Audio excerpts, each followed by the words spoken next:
This episode of the XtremeAg Show is presented by AgriTek. Cowboy is the game changer, getting it in through the leaf and into the plant circulatory system. That's why this product is so effective at delivering both calcium and boron to plants at critical times when they need it the most.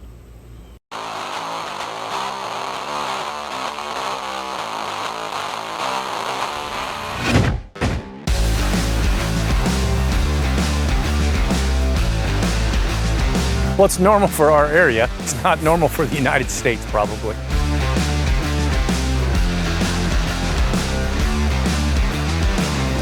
The biggest challenge of this terrain is how it limits our productivity compared to someone in central Iowa or northern Iowa where the ground is flat. I have a friend named Jeff in central Iowa.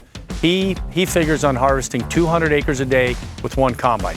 My best friend Adam, who is about 35 miles northeast of here, he and his brother figure on harvesting 150 acres a day with one combine. We budget 70.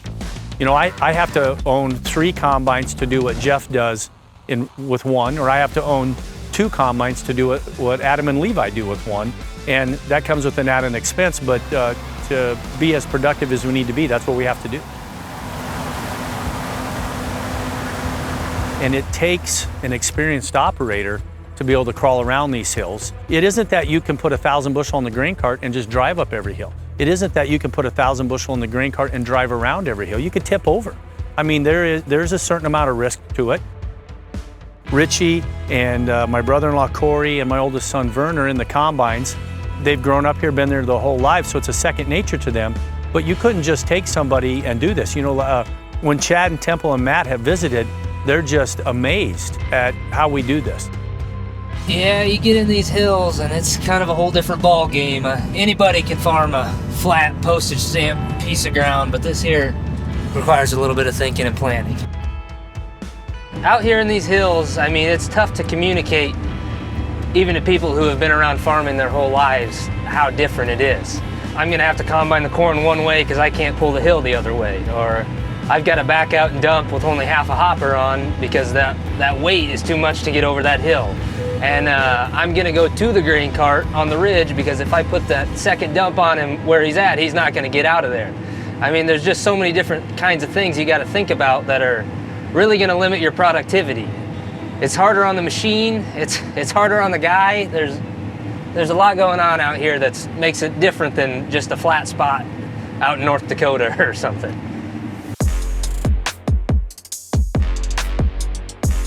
Certain fields have a rougher terrain than other fields, and even certain portions of the fields have become just a little bit famous because of the real extreme nature of it. In this field, there's one hill that Richie and Vern call Devil's Apple because it is so steep. It's literally impossible to drive across it. I wouldn't even know. It's in excess of a 30-degree slope. And so those guys go up and down it. Personally, I would even be afraid to go down it. I would want to go up it. Like Vern's combine in particular has 4-wheel drive. So you can set the transmission very slow because that gives it more torque, turn the 4-wheel drive on, and Vern can crawl up over top of it. Richie and Corey with their combines are 2-wheel drive. They can't go up it, they go down it, which would scare the bejesus out of me, going downhill like that. Every once in a while you pucker up a little bit, but there is a few spots that we got that are kind of stressful and a little scary, a little white knuckling. You could see the footprints on Richie's windshield when he puts his foot up on the windshield to brace himself. And Richie's a big guy. I hope the windshield is rated for that kind of weight. There's always a famous hill or a notable area in a lot of our fields. In this field, it's the Devil's Apple. Yeah, we're on to the last 1,000 acres of corn and save some of the worst for last, I guess. Well, we're on a pretty steep grade and we've got some corn in the tank. We're starting to slide down the hill a little bit. Tough to keep on the row. Well, I saw it in the high 30s, but I was too scared to look for a second, so I think we definitely hit over a 40% slope there. We'll take Sunday off. And so we're working 6 days a week, not 7, which I gotta tell you, most of my life we've worked 7 days a week because again, it seemed like an insurmountable task. You know, the guys are at the shop before 7 in the morning and they'll go home at 9 at night. So they're putting in 15-hour days, 6 days a week at least. You know, that's an easy 90 hours. There's a yield boost to getting everything done in a timely manner, and a yield penalty if you can't do that. It's tough, you know, it's money in your pocket when you get it all done timely, and sometimes that just doesn't happen, and you gotta learn to roll with the punches, I guess. You know, we're all out here as a team working together, and at the end of the day, that's all you can do is take what comes your way and keep working.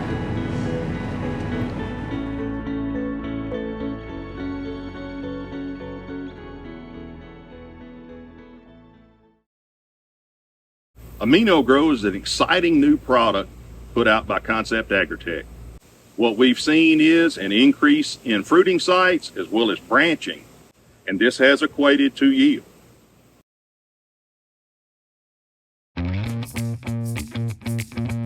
Spot less.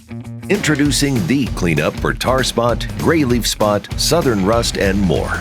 Novel next generation Adastrio fungicide from FMC broadens your spectrum and strengthens your residual foliar disease control. Protect your cornfields with a proprietary combination of 3 modes of action. Visit your FMC retailer or adastrio.ag.fmc.com to clean up this season. In the heart of harvest, victory awaits. Introducing Demco's high-speed, all-wheel steer, combine header transport trailers. Crafted for strength, engineered for speed. Demco, tailored for victory. Some farmers I know swear by a name. Say they'd never operate anything else. Well, here are a few names for my Fendt 900 tractor. Fuel Saver, Time Maximizer, Game Changer. I like those names.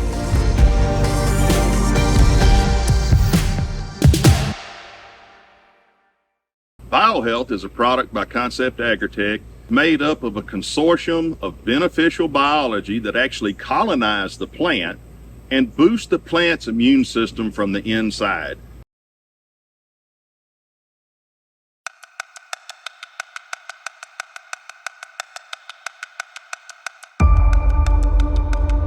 As fall approaches, it brings cooler temperatures, and for farmers, a sense of urgency. Harvest time is not just a season. It's a race against the clock, and the ever-changing weather, to gather the crop they've worked so hard to grow. Anything that delays harvesting can reduce the yield. Nothing's running. We had the dryer running the last 24 hours for sure. And guys have been hauling for harvest, so just gonna see if it's something happened at the facility here or what's going on. The truck drivers are all backed up. The power is out of the grain bins. That means trucks can't unload, and combines are stuck in the fields with full hoppers. Everything has come to a grinding halt. Could be, depends on, could be 4 hours for it, could be 40 minutes, who knows? So just sit here and wait, twiddle our thumbs. That's all we can do. One of those out of control things. Yesterday, the power went out for about 3 hours, and it was out in a widespread area. About 3 or 4 towns worth were out because I guess there was a power line down somewhere. And of course, that shuts off the bin site where the grain legs run on electricity. The dryer runs on somewhat of electricity as well as propane. So we had to shut down combining. We didn't have the ability to unload corn. You just got to roll with the punches. So the combines come into the field and harvest the corn, which means that they cut the stalks off, take the ear, the combine threshes it, separates the grain, goes into the grain tank. When the grain tank gets full, the combine will dump into the grain cart. When the grain cart gets full, it goes to the road or the gate hole near the road, dumps on the truck. It then goes to the bin site, has to go through our grain dryer, which is a mechanism that the corn flows down through and hot air is forced out through it, comes out the bottom at hopefully right at 15, goes into the dry storage bin. So we have a moisture tester at the bin site in the electrical shed where the controls for the dryer are, the controls for all the bins and the conveyors are. So as a semi comes through, periodically they'll test the wet corn just to double check everything. And then periodically, like Josh runs the dryer, He'll grab a sample, he'll test the moisture there just to double check everything. Evans will be there every once in a while just double checking everything to see where it's at, to make sure everything's running appropriately, because again, we want to make sure the dryer's working appropriately, and we don't want wet corn coming out of the bottom of that dryer going into that bin that won't keep.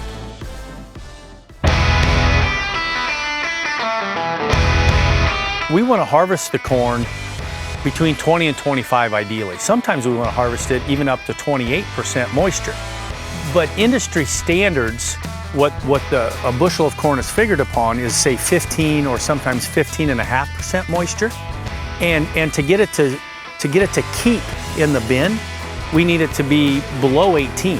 If you deliver it wetter than 15% to an elevator, an ethanol plant, you're going to take what we call a dot, because they're going to pencil shrink you down to 15. And corn shrinks approximately 1.5% of volume for every point of moisture. So if I bring in 1,000 bushel of 16% corn, they're going to pay me for 985 because they're going to say there's 15 bushel worth of water. The reason that we harvest it wetter is because the corn actually threshes or separates better. When we get below 18, it's getting dry enough. We get cracks. There's this talk of ghost bushels, which to me is a very real thing. What a ghost bushel is that when we get down below 18%, the point of the kernel will break off and stay in the cob and then go out the back of the combine. That's, hence the term ghost bushel. You can't ever find the loss. Well, it's those points. And depending on the yield of your corn, it can amount to 10 or 15 bushel per acre. That's a lot of money. $6 corn, even $5 corn, you're talking $50 to $75 an acre going out the back of the machine by allowing the corn to get too dry. That's just the ghost bushels. Then when it gets dry, it'll shell at the head. When the cob or the ear hits the head, the corn will shell off and fly around. That's shelling at the head. You can lose bushels there. So we want to take it at say 22, 23% to avoid all of that. But then again, it won't keep in the bin, and so then we have to go through the expense of drying it. But the net is still more to take it at that 22, 23%.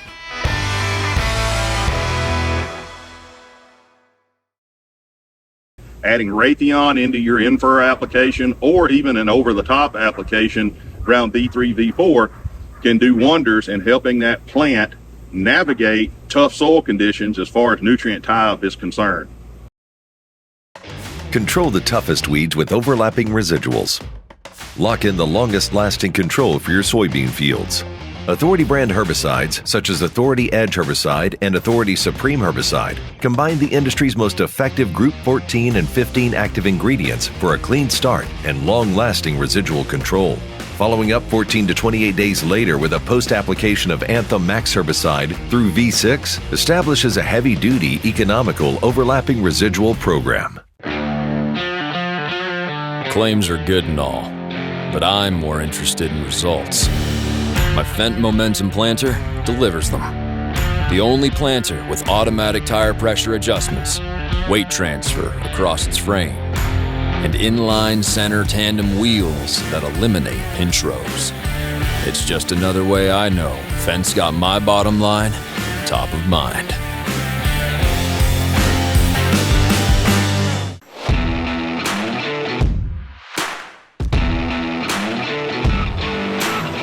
Introducing Demco's newest dual auger grain cart design. Now equipped with the front folding auger and available in right side or left side unload options. Featuring Demco's corner auger design for optimal visibility. With a 22-inch vertical auger, unload at speeds of 600 bushels per minute. Demco. Outpace harvest time every time.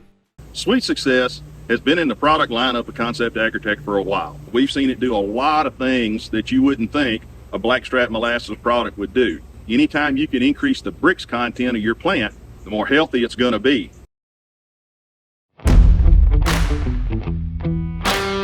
At Henderson Farms, family roots run deep. Chad and Stuart may be the ones calling the shots today, but as with most family farms, the foundation was built by generations before them.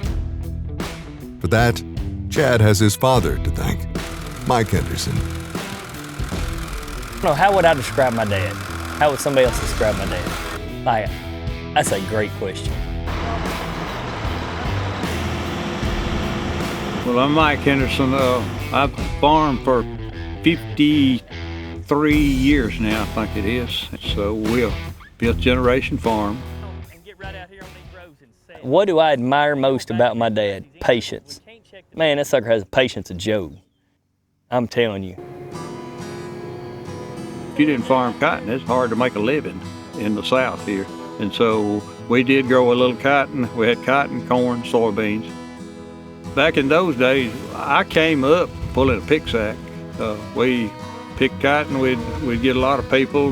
There's a lot of people, sharecroppers and stuff in the communities and stuff, and they came out and worked with us. And we started out pulling pick sacks, and then when we got a one-row picker, we just thought we was there. You know, it was great. We just did the basic things. Farming, everybody did the basics. You know, they put the fertilizer out. You had the best seed you had at the time, and you hoped it rained. That was farming then. You know, farm was a big deal then. It wasn't like it is now, just a few percentage of people farming. When Chad started farming, I says, son, if you're out here for the money, you better keep going. You better go somewhere else. But I said, to raise a family and enjoy being out here, you ain't gonna beat it. And he grew up from where it's at now, and he's taking his farm to heights higher than I ever thought we could do here. The small things is what matters here. It's so much going on now with the small stuff. He'll get up, he's liable to get up and spray at 10 o'clock at night because that's the timing on what he needs to do. If you want that other extra few bushels or something, you've got to do these little things that's done here, and that's where his attitude is. He says, I'm gonna see what maximum is, and we push it to the limits, we make mistakes. That's the good thing about this group they with, XtremeAg. When they make mistakes, they put it out there and they can keep somebody else from making the same mistake if they'll listen to them and stuff. So my dad turned loose the reins really to me and Stuart to run this thing, shoot, I don't know, years ago. And he's just a real good supporter of us both, And he always thinks, like I know when I have an off-the-wall idea. I have a lot of them. It's on a regular basis. I have a pretty off-the-wall idea. Well, I know it's real off-the-wall, and he says, now, tell me that one more time. If we have to second guess it, and he says, now, tell me that one more time, I know that it may be out of bounds. But most of the time, he's still up for it. But he'll be like, now you gonna do what? Shoot, he's probably my best friend. There ain't nothing I can't tell him. There ain't nothing we can't talk about. And it's been that way, a long time.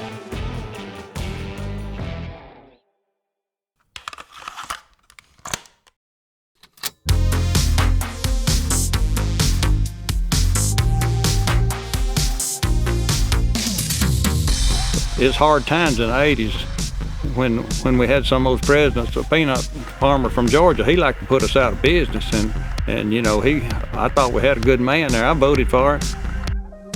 He embargoed Russia the first thing, and it cut our soybeans nearly in half the price.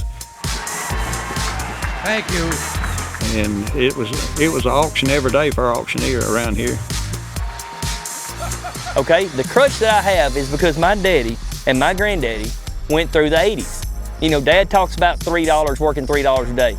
That ain't nothing to pay an 18% interest. So go out here and get a crop note and pay 18% interest and then keep the farm going.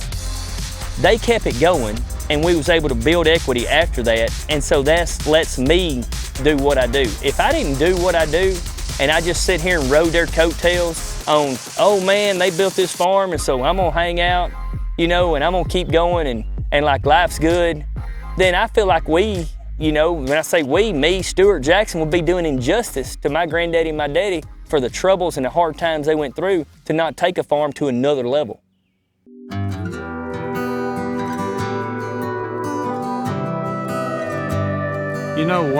One of the things in my life now is looking where the farms come from and where it is now. I am so proud to be able to work with family. It's,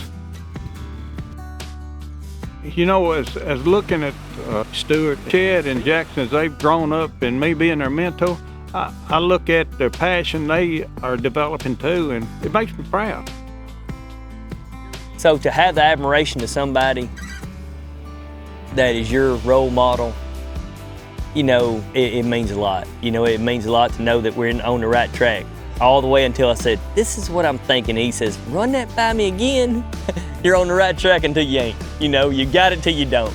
So it's a big deal to me. You know, that's a big thing to know that you've accomplished something, you know, that you tried to accomplish, you know, and it, you know, it's, didn't take you but 30 years, so I mean, you did great.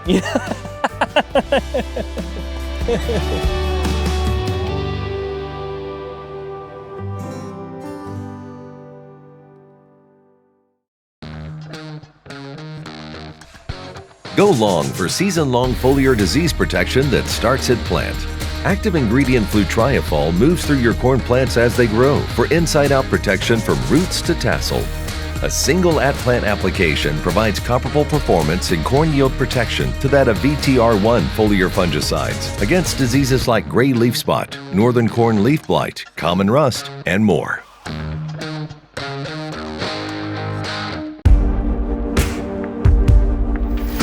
Some farmers I know swear by a name, say they'd never operate anything else.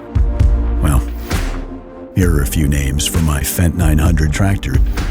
Fuel Saver, Time Maximizer, Game Changer.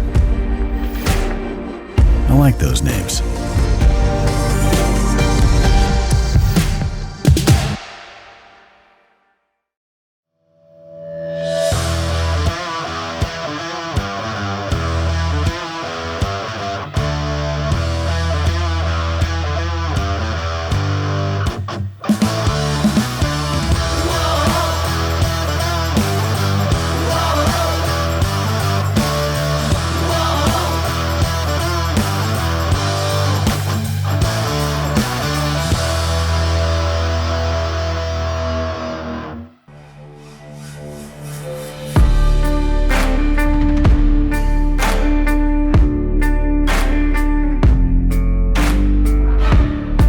How many times you heard this? You reap what you sow. I planted this crop. I made the decisions.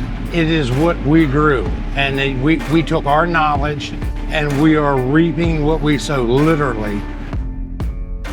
The range of emotions that a farmer experiences during harvest will go from, I'm glad to get this over with, to, boy, I'm excited to see what this yields. And I think you can have that same range of emotions in every year.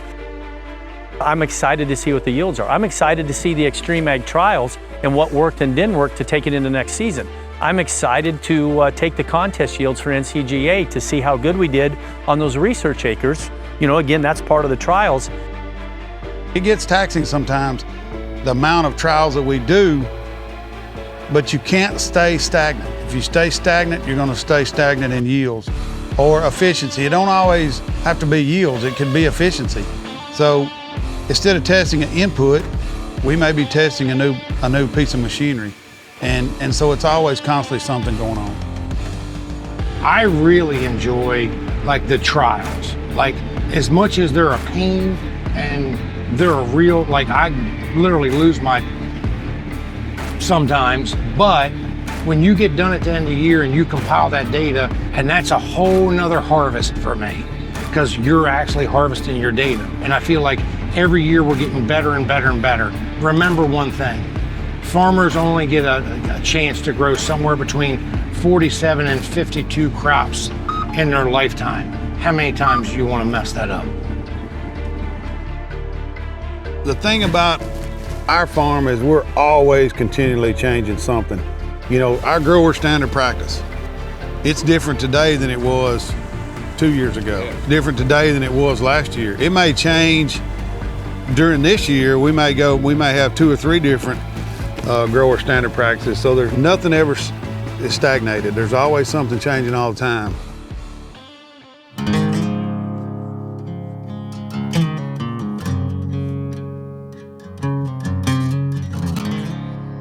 to be out here with my dad and my sons, Richie and Corey and all the guys, the guys I call SEAL Team 6, they're my brothers. And, to go work arm in arm with somebody 90 hours a week and everybody's working hard together, that's a special feeling. I want to be that older farmer that gives the younger farmer room to fail and then talks about why he failed and what we've learned through our failures and picks him back up and says, maybe you should try this. My passion is to pass on the agriculture to other generations. It's always, it makes me proud when I get an opportunity to help another farmer do good, and especially young farmers. And it's just very passionate to me to be able to pay it forward, help other people, and just be a good role model to other farmers. Really, the goal of XtremeAg isn't necessarily high yields. It's a better ROI.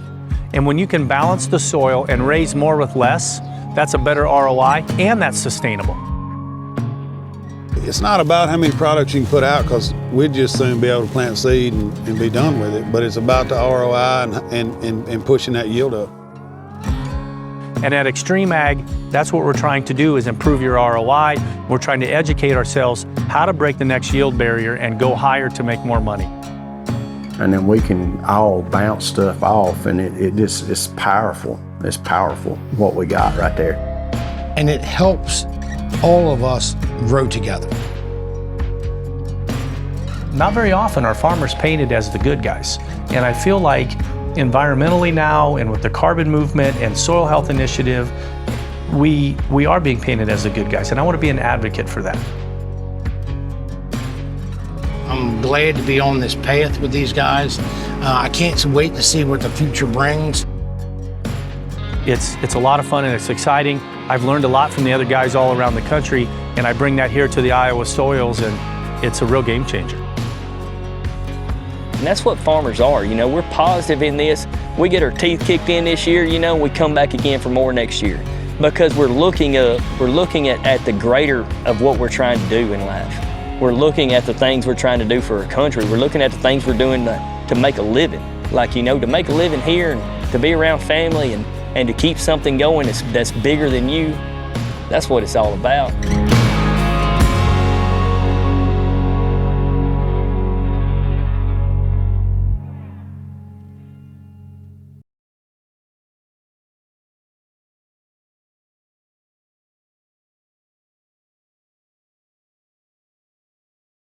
It changes everything, so says Indiana corn grower Nathan Davis about innovative Xyway LFR fungicide from FMC. Xyway brand fungicides are the first and only at-plant corn fungicides to provide unprecedented season-long inside-out foliar disease protection. Precision is understanding the potential hidden within. Decoding the specific nutritional needs of your crop. Maximizing every nutrient and getting the most out of your yield. We break down the science in a way that works for your crops and for you. Apply less and expect more with Precision Crop Nutrition from Agro Liquid. In the heart of harvest, victory awaits. Introducing Demco's high-speed, all-wheel steer, combine header transport trailers. Crafted for strength, engineered for speed. Demco, tailored for victory.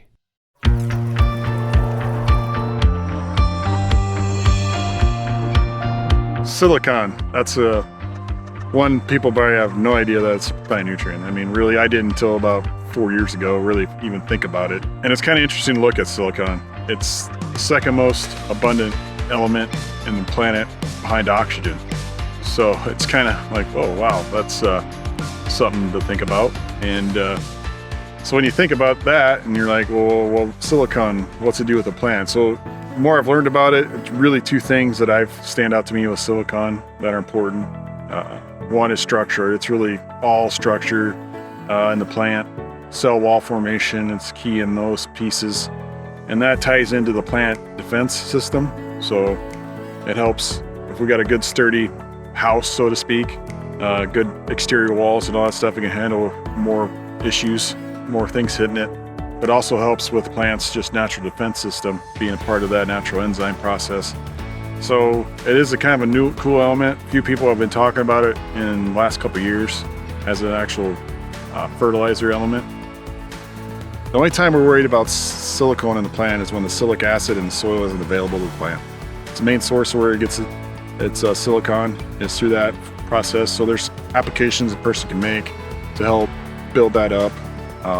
You know, when I first started researching silicon, started tissue testing and all that stuff, you know, I thought maybe, whoa, this kind of be a silver bullet, so to speak. Maybe we found something here. Well, did our tissue tests in soil here in western Iowa. It's more than sufficient enough for silicon. So we're sitting pretty good here, but there's other parts of the world where it might be excessive or deficient that people need to kind of pay attention to. It's got some important functions in the plant, even though they're minuscule, they're pretty important if you don't have it.